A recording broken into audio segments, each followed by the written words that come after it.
And I hope, these congressmen and other local politicians would also take this stand. Maybe it's time that we can be selfless. I know you want to survive in politics, you want to conserve what you have, the privileges, unsa bay lami sa kinabuhi nga na kay sweldos gobyerno nya, relax kay mong oras, kapili ka nga kung kanus ka matay ngunani tanan o basig ako rato. Pero tama na, husto na. Oh.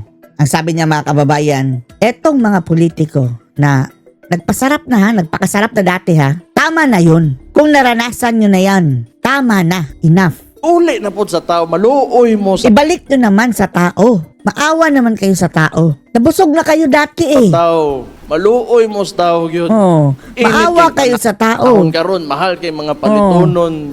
Ang init lang panahon ngayon, napakamahal ng bilihin. Maluoy in taon mo sa tao yun. Oh, maawa naman kayo sa Sakit tao. kay sa dugan magtanaw. Napakasakit. Oh, sa dibdib mga kababayan, ang sitwasyon ng mga tao ngayon. Makita nimo nga ang ordinaryong ang kapobrehon ba?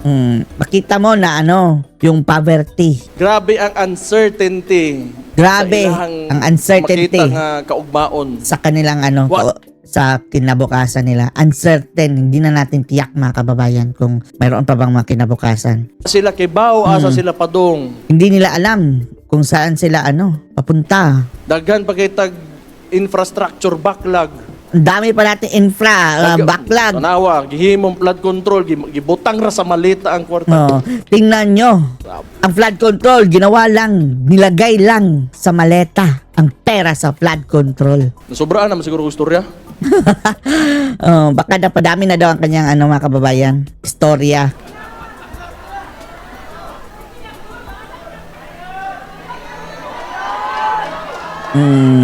Continue daw, continue. Mula ako dari tagagwapa si Buhong. Sa naman tao mo. Mamamasyal pa daw siya mga kababayan dahil maraming magaganda sa Cebu. Ano ba naman kayo? Sabi ni Basta. Pawaon ako kay di muli na maguguon niya. Pero bitaw, again, magpasalamat ko sa inyo ha. Pasalamat ko ani mga big time nga na diri sa Otobangan. Pasalamat ako sa mga big time na mayroon nandito sa aking harapan. Andyan sina Chavit eh. Gatuo mo sa ko amahan hantod karon. Dahil naniniwala kayo. Ang Sa aking masa, tatay. napinagyod na masa ang grassroots. Kibaw ko nga pinangga kay ninyo ako amahan. Alam kong mahal na mahal ninyo ang aking tatay. Lalong-lalo na itong nasa masa mga Pinangga kababayan. ninyo sa kay Kibaw gyud mo nga gipangga pud mo niya gyud. Mahal na mahal nyo siya dahil alam na alam nyo na minahal din kayo ni tatay. Mo nang wala na nay kahumanan. Gipakita niya Wala na yung katapusan. Pinakita Sa inyo, niya ha? sa inyo. ang nasod nga tarong ang pagpadagan. Di man perpekto pero naatay point of comparison labi na karon kini nga Pinakita niya ang wastong pagpatakbo sa bansa. Hindi man perpekto pero mayroon tayong point of comparison.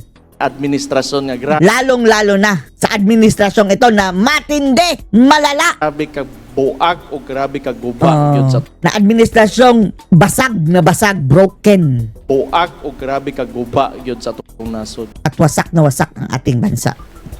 Very divisive nga Very presidente si divisive the Bongbong president, si Bongbong Marcos. Nya unsaon na to pag-uswag ana as a nation So paano tayo uusa dito as nation? kung mauna ang gusto Kung yan sa ang gusto. natin nakataas.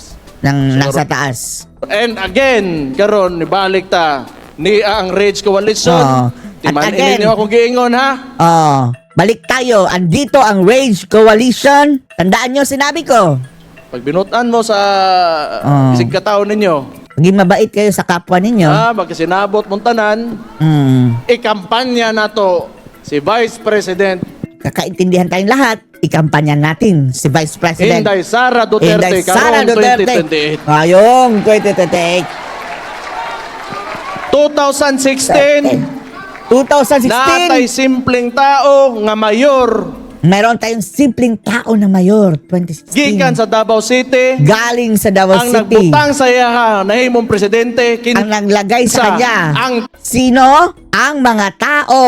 tao kamo. Oh, kayo mga tao ang naglagay kay Tatay Digong sa pagka-presidente noong 2016. Dili una-unaan ninyo ni. Pila ka gobernador, pila ka mayor sa Isipin nyo na lang ito, ilang gobernador, ilang buong mayor Pilipinas lang ang sa buong niuban Pilipinas ang sumama sa kanyang tatay nung panahon ng eleksyon, di Bahan ba? na to. Diba wala? Lahat Oo. akala sa Karon, admin. Ngayon, Pila ka gobernador, pila ka mayor, pila ka congressman lang ang modool sa kong igsoon. ngayon, ilang gobernador, ilang mayor lang ang lalapit sa aking sa aking kapatid. Actually, maraming supporter mga kababayan natatakot lang kasi dahil gigipitin mga kababayan ng mga bangagers Wala. Ngayon, wala. Walang sumasama sa aking Aman kapatid. kamay, maihap ra kayo. Kung meron man, konti lang. Pero 2016, nabutang ninyo akong amahan, nahimo ninyong Pero 2016, ganyan din, pero nalagay nyo ang aking tatay. presidente. Naging Una, presidente. pangutanan ako sa inyo ha. Kaya ang tanong ko sa inyo, Pakyas ba mga itong tawahan na to? ang tanong ko sa inyo, binigo ba kayo ni Tatay Digong? Hindi. Karon, maulang gihapon ng istoryahan ni. Ngayon, ganito pa rin ang istorya. The same. Katong gibuhat nato atong 2016, Yung ginawa natin noong 2016, baliko na po nato karon 2028. ibabalik natin ngayong 2028. Ibutang nato si Inday Oh. Sara Duterte, Ilagay natin si Inday Sara Duterte, atong presidente ating presidente sa Republiko ng Pilipinas. sa Republika ng Pilipinas. Duterte! Duterte! Duterte! Duterte! Duterte! Duterte! Ah! Okay na to. Okay na to. Basta ako, nalipay kay ko nga makakita ninyo dere kay Okay na yun. Basta ako, natutuwa na ako na makakita sa inyo ngayon. usahay manggod ganang Dahil pareha minsan- to ba nga sa Luzon, di ta ka Bisaya ganang Sa Luzon, hindi tayo pwedeng magsalita ng Bisaya. dere kay fights ra ba fights. Pero dito, pwede lang. Pwede tayong magbisaya dito. Salamat sa inyong suporta. Maraming Unta, salamat sa pagpadayon inyong mo sa support. inyong mga kinabuhi nga malambuon. Continue your lives na successful lives. Siguraduhan ninyo nga inyong mga komunidad, bantayan ninyo kay kadaganan sa inyo diri mga leader, tanang bata, moskwilag-skwilahan. Make sure na ang iyong community is safe dahil maraming bata na nag-aaral. Musud og skwilahan Siguraduhin pumasok sa paaralan para kuan edukado. para Kaya educated. ko nga critical thinkers importante kayo na para ikaw Lumaking mo bantay sa critical itong nasod, thinkers sila mo sunod. para alam nila kung paano bantayan ang ating bansa in the future dahil sila ang susunod sa atin Unya, kayod lang ta. Kayod lang At yun na para kayod sa lang nasod. tayo. Kayod tayo Sakit para kay sa mubayad ating ng buwis karon pero sige lang. Kayod lang para sa ating bansa. Napakasakit magbayad ng buwis ngayon. Kinahanglan ta magsugod gyud. Kayod Kailangan ta. natin mag-umpisa. Kabalo mo. Kayod. Alam nyo, Kinahanglan gyud nato i-restore kailangan talaga ang natin faith i-restore nato ng faith sa Philippine flag. sa Philippine sa atong flag. nasod. Mangyayari lang yan, mga kababayan. Hindi na ito kasali ha. Kung aalis na magnanakaw dyan sa Malacanang, papalitan na. 2028, we will restore the Philippines. Di ta maundang, di ta mawad agan na padayon lang kita pirmi. Yang ano man duha ka tuig na lang na Padayon, continue lang tayo. Dahil 2 taon na lang. og mo daog na ison kabalo ko tarong gyud kay nang ataw mo Dahil kung mananalo yan, alam na alam ko. Napakatinong tao niyan. bitang suko kay ko karon. Kaya nga, galit na galit ako ngayon dahil napakatinong tao niyan si VP Sara. Ako dili kayo. Ako, hindi masyadong matino. Di ba? Time na Kaning kuan. Naloko na daw. Maayo kay nang ataw, maayo kay nang ataw. Pero si VP Sara, napakatino. Mabuhay si Inday Sara! Mabuhay! Mabuhay si Inday Sara! Mabuhay! Onya, ingnan ta mo, di And mo then- mapakyas ang bayana. Hindi kayo mabibigo dyan sa babaeng yan. Kinomdom Sabi daw mo niya. nakos Danau. Nakos Danau, nakihinomdom yung kuan. Naalala ko nun andun ako sa Danau, Cebu. Kung kana ako ang amahan, mao na kong istorya. Kung kana ako ang amahan, magbinuang na siya pa yung pagka-presidente. Kung yung aking tatay, magloko yan sa kanyang pagiging presidente. Tuktuka ko ni sa balay mo, gawas ko, kamo na ibitays ko Balik ko na ako istorya. Puntahan nyo ako sa bahay, bitayin nyo ako. At uulitin ko ang sasabihin ko. Karon 2028, o Ayun, mahimong 2028. presidente na ako ang igsoon. Kung magiging presidente yan si BP Sara, Binuang na, I will tell you, kung magloloko yan, tuktuka ko sa balay, katukin nyo ang bahay ko. ako na ibitayan ninyo. Bitayin nyo ako. Oh. Sige na, hindi na ko mahuman ng storya na. Napaka-flight. Sige na, hindi ako natatapos dito. May flight pa ako. Parang kuha na, usab lang kay gusto na ko kuha ng Ulitin ko lang. Kahiusa gyud ta ba? Pagkahiusa ta magtinabangay ta. Para siguraduhin na natin na magkaisa tayo at magtutulungan Limtan tayo. usa nato ng kuan. Kalimutan mo nang ang away-away. Mga away-away nato, kanang mga kuan, mga diferensya nato. Kaya mga Palitan lang differences, usa nato. kalimutan Importante mo na. kayo, Ang maghumpong ta, importante, magkahiusa ta. Magkaisa tayo. Para sa 2028, Para sa kang Inday Sara Duterte. Salamat kang Inday kayo sa Sara inyo. Duterte. Salamat! Mabuhay! Mabuhay! Mabuhay si Inday Sara Duterte! Mabuhay! Mabuhay ang Pilipinas! Mabuhay! God, salamat and God bless you all.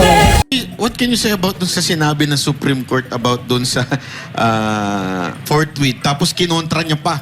After nun, kinontra niya pa, hindi niya pa tinanggap. That's another thing, 'di ba? Medyo insistent. Sa kanya daw ibang definition. Since, attorney, since ano nga, hindi... Sino man pasagutin natin tungkol saan? Doon sa Sa fourth tweet, ni sariling fourth tweet at kay niya. one ball, pwede bang galing sa one ball ang presiding judge? Kasi wala siyang knowledge of the jurisprudence.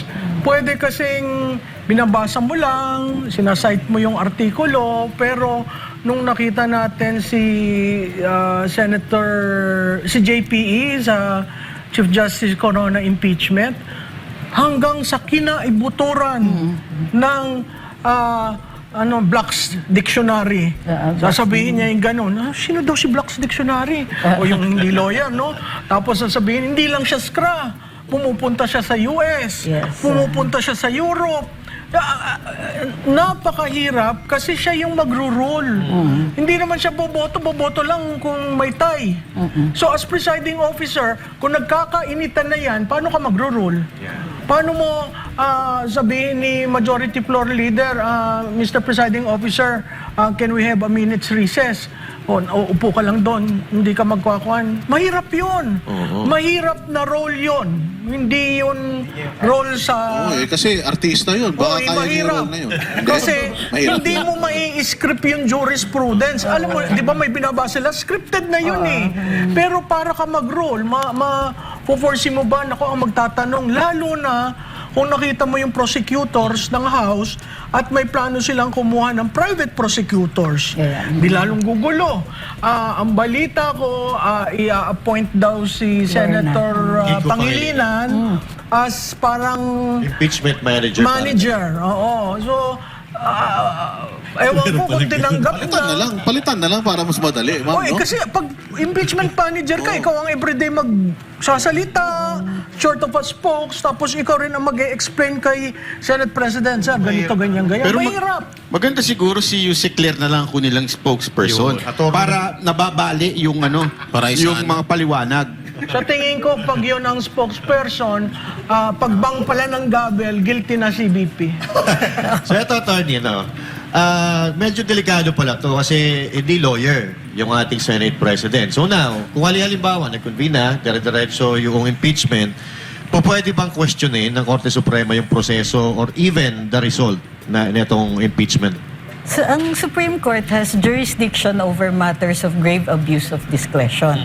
So, pwede kang mag-akyat. Halimbawa, hindi kayo nagkasundo o yung mga senators hindi agree dun sa ruling ng presiding officer, maaaring dalhin yun doon. Kung Senate ang magdadala sa Supreme Court, hindi masyadong issue. Pero kunwari, yung nasa sakdal, ang magdala sa Korte Suprema, at ang tinatanong, yung ruling or yung rules, pwedeng sabihin ng Supreme Court na this is an internal matter na sabi ng Constitution solely within the jurisdiction of the Senate. So merong mga ganon na instances. Grabe, delikado sobra, no? Yung gagawin nila. Kasi kung lahat sila na ang mag-i-interpret, sila na ang final arbiter sa lahat, di ba? So dindaig pa nila ang Supreme Court tapos ang magdidesisyon si Soto? So, Grabe. sa ano lang, ang siyang decision, let's Pagka say, dun sa nagbanggaan na. non-decisive. Ibig sabihin, it will not dispose of the case. Hindi yan yung final verdict. Pero siya yung magdi-decide dun sa mga objections. Oh, sa process mismo nung... Pati yung whether or not i-admit ang ebidensya. Pero alam natin, di ba, attorney, na this is political in nature. So, dapat matanggap natin na depende to sa allocables. Sa allocables. Ganyan naman talaga kahit sinong iupo mo dyan as Kasi culturally, walang kulong to eh. No? Perpetual disqualification lang. yung forthwith nga lang. At saka yung inaresto, medyo pinagtatalunan ng ang meaning. Di ba? So, again, bottom line, I don't know if you will agree with me, depende sa allocables to. Hindi, tsaka mahirap yan sa kanya, lalo na sa social media, ha? Kasi kung nagkamali siya ng ruling, kung nagkamali siya sa interjection, kung nagkamali siya sa suspension, cruel ang social media. Kasi nakita nila, oy, bakit ito ang presiding officer? Lalo tayo nagkagulo, imbis na lumiwanag. No? So, di ko alam kung paano niya lulusutan yan kahit nag-aral ka. At kahit gawin mo 24/7 ang pag-aaral, yung jurisprudence, hindi mo yan nakakabisado. Oo, kaya Romualdez, makinig ka sa payo ni Ma'am Malu. Parang nila tayo mapahamak ng tuluyan. Mantakin mo, dinala doon. Kung nagsabi... At saka alam mo, Banat Bay, ang daming pending cases sa Supreme Court. Kaya nga sabi ko, sana magmadali magdesisyon doon sa TRO kasi nakita naman natin ang violation na ginawa ng House sa rules nila. So, kung maglalabas ang Supreme Court ng TRO based doon sa cases pending, magkakaroon na naman tayo ng impasse. Kasi mali yung ginawa. Biro mo kung binilisan mo, nag-trial ka agad, may mga pending pa. Pending si COA, hindi pa naman sila nag-a-appeal. Si AMLAC, mali-mali ang mga transaksyon at ang total. BPI na ang nagsabi na may glitch. Si SALN, sinama nung vice mayor hanggang mayor ay 20 years, dapat 3 taon lang. Hindi ba maling-mali sa simula? So, kung nakita yan ng Suprema, ng Korte Suprema at nagdesisyon, at least hindi nasimulan yung trial. Hintayin natin madesisyonan ito kasi ako sinasang-ayunan ko si Senator Ping Lacson. Hintayin natin para yung inumpisahan na trial, hindi ba mawala tapos balik na naman, mawala. Kailangan ng stability ng institutions natin kaya tayo nagkakagulo eh. Kaya lang ang mga Duterte haters ang sinasabi, di ba, akala ko ba gustong sagutin at dapat panagutin si BP Sara? Iba naman yung gusto ni BP Sara, talaga naman gustong managot. Sasagutin niya. Pero sa tamang proseso, kung nakita mo sa House of Representatives, ganito ang ginawa mo. Kung ikaw ini-impeach kasama nung vice mayor ka, hindi ba mali yun? Doon pa lang, 20 years. So 20 years ng SALN, ba't kailangan mo 20 years ng SALN? Vice President siya ng 3 taon lamang. Ba't kailangan mo ang AMLAC ng 20 years? Siyempre, natural, tataas ang sweldo ng Vice Presidente, ng Vice Mayor, papuntang Vice Presidente, doon pa lang. Common sense yun. Kung ikaw sumisweldo ng 20,000, abay, pag Vice President ka, siguro naman sumisweldo ka ng 150, 200, whatever. So talagang may increase. So, doon pa lang, doon sa basic framework na yun na 20 years, may mali ka na. Wala pa yung ma'am, yung utang ni Luistro, di umano. Wala pa yun. Wala pa yun. 8 million din. Wala pa nadadagdag. Hindi, 8 million. Pero hindi nyo ba, ma'am, nakikita na itong kuwari na tuloy yung impeachment sa Senate, ang magbe-benefit nito si BP Sara? Kasi dito lalabas lahat ng kasinungalingan. Because unlike doon sa Kamara, walang cross-examination sa mga witness na Agree ako pinipres doon. nila. Kaya ako pabor na ituloy yung impeachment. Pero hintayin natin itong mga pending sa Supreme Court para hindi sayang yung ginastos sa Senado kung mauudlot dahil may pending. Pwede ba mangyari? Pwede ba mangyari yun? Kasi di ba nung nakaraang impeachment sa Senate, parang may motion to dismiss. So Pwede pa ngayon rin. sa kanilang debate, pwede bang may mag-motion Isa yan sa senaryo.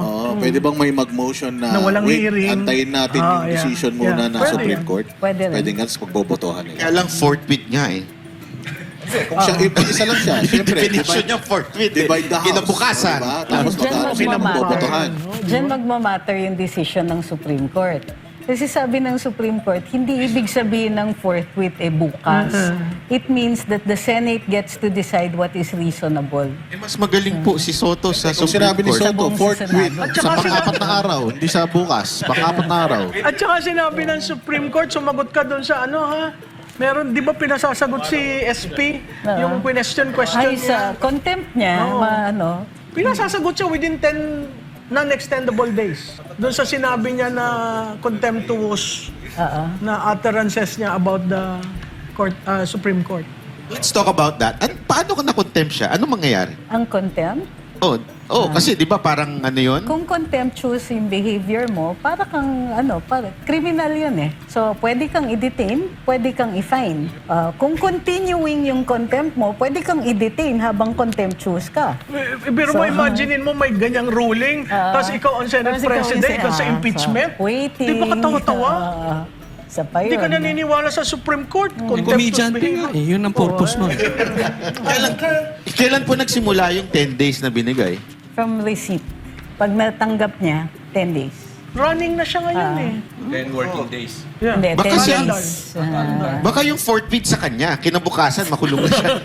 Pag sa kanya, hindi applicable Alam yung mo, sa forthwith. tingin ko, pag iyon nag-ruling ang Supreme Court, baka magkaroon ng change of leadership. Kasi sasabihin ng mga colleagues, sandali lang, hindi na nga kami masaya dito, kami ang inaapi. Tapos yung institution pa, na sinabihan ng Suprema, ng Korte Suprema na sandali lang, mali ang utterances mo. Mas maganda siguro, ma'am, kung magkusa na lang siya, parang hindi nakakahiya, no? Kusa eh. Magkusa. Kusa. Hindi mo Alam mo, kusa yun. yung pagkukusa, sa tingin ko, depende kung hindi niya binibigyan ng konsiderasyon ang nakaupo sa Malacanang. Parang walang ang politiko, wala niyan. Sa bokabularyo nila yan eh. So, bago tayo magtapos, isang tanong lang. Sa tingin ninyo, sino kaya ang matinding magiging kalaban talaga ni VP Sara sa 2028? Yung nararamdaman ninyo, kayo po, matagal na po Pwede kayo ako sumagot? Sino? Kilala ko eh. Si Trillanes. Maleta. Ha? Maleta. Yan ang pinakamatindi niyang kalaban. Maleta, tama. Aha. Yung mga pamimigay na maleta. Kayo po, sino po ang sa tingin nyo? Wala akong nakikita. Bakit? Kasi merong vote base. Pag sinabi mo vote base, ang Duterte tumakbo ng 2016, 2019, 2022, 2025. Merong tinatawag na enduring Duterte base. Equivalent yun sa 30 to 35%. So kung ang botante ay 70 million, yung 30% is 21 million. Low. Kung 35, siguro mga 40 million up. 30 million up. No? Wala akong nakikitang may ganong base. Basta hindi bumaba si Vice Presidente ng 35 o mas mababa sa 30, sa one against many, siya yung lalabas. Sa one-on-one, kailangan natin magtrabaho. Si Trillanes, hindi sa tingin nyo, hindi... Kasi ang balita, yung Caloocan lang may ayaw sa kanya, yung buong Pilipinas gusto sa kanya. Yun ang Davao nga balita. gusto siya eh, no? Pero ma'am, yung bagong lumalabas ngayon, na okay. si Tulfo, possible ba 1:1, maging... Siguro tingnan niyo yung numero, no? Nag-tie si Tulfo, pero ang Mindanao, ang Visayas at ang kay BP. Okay? Ang undecided, 7%. Pagdating mo kay Robredo Duterte, tumaas si ma'am, nasa 56%, malayo-layo may 8% gap, si Mayor Robredo, ang undecided 6%. Yung demographics kay ma'am. Doon sa pangatlong option na naging 6, sino nawala ng boto? Si Tulfo at si Robredo, hindi si Duterte. So hanggat hanggat yung voter base nandun, matibay, wala akong nakikita. Kasi kahit mo ugain ng ugain, hindi bababa sa 30 to 35%. So, low of 30, high of 35. Okay ba magiging plurality yung presidente? Siyempre, mas gusto natin majority. So, kung gusto mong 51%, magtatrabaho tayo sa 20%. Pero yung argument ng iba na, hindi pa yan hawak ni Marcos. Hindi pa hawak ng administrasyon. Wala pang makinarya yan. Paano kung si Tulfo? Nakita naman natin noong 2025. May makinarya sila, may pondo sila, sparingly bumababa si Vice Presidente. Ang malaki mong problema dyan yung COMELEC. So, tingnan natin how things will fare out. But napakahalaga na yung mga Duterte base, wag ho kayong aalis. Dahil lalo na dito sa demolition na mangyayari sa impeachment, kailangan ho kayo ni Vice Presidente. Sabi nga niya, Banat Bay, nawala na ako ng mga kaibigang politiko, pero ang taong bayan nasa akin. So, to a certain degree, aakalain mo magmumukha siyang lantutay, mahina, downhearted, pero hindi yun eh. Nakangiti siya, she does her job. So, it's good because I think she has found her second wind.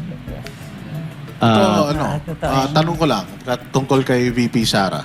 Sa tingin nyo ba dapat, yung ginagawa niya ngayon na intermittent, yung kanyang pagsagot, paminsan-minsan lang, hindi siya yung agad-agad sumasagot dun sa mga ibinabato sa kanya kasi mag-isa lang siya, tapos ang dami-daming bumabati ko sa kanya. So tama ba na ganito yung ginagawa niya ngayon na easy lang, hindi siya sumasagot, pinababayaan ang sagot lang is sa tamang forum ako. Ako ang sasagot niyan.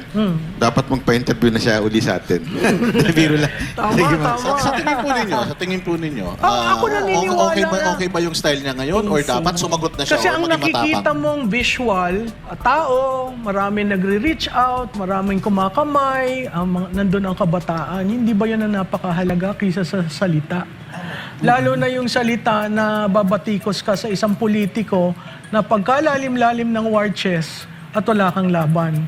So, may time na dapat sumagot siya.